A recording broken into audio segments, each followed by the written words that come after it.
თუ არ გადაიღებ ვინყიდის წამალს, მანქანაში ჩაგიდებთ 20 გრამ ნარკოტიკსო.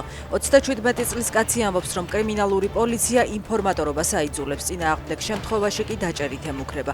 როშვან შახვერდოვის თქმით, მისგან ითხოვენ ფარულად გადაიღოს და ინფორმაცია მოაგროვოს ფონიჭალაში მცხოვრებლებზე. როგორც შახვერდოვი ამბობს, ერთი თვის წინ მის სახლში ჩხრეკა ჩატარდა.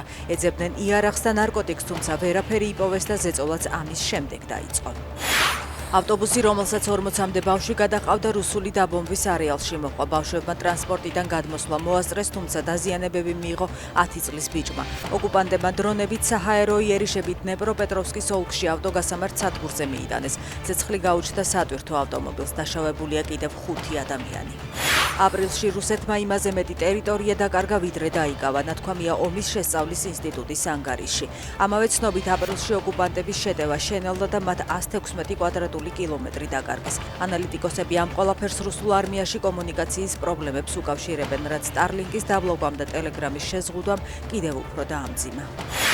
მთელი მსოფლიო რუსეთის პრეზიდენტის გამოსვლას ელოდება 9 მაისს და სამართლიანადაც, აცხადებს კრემლის პრესსპიკერი. პესკოვი აანონსებს, რომ პუტინს 9 მაისს მნიშვნელოვანი სიტყვა ექნება.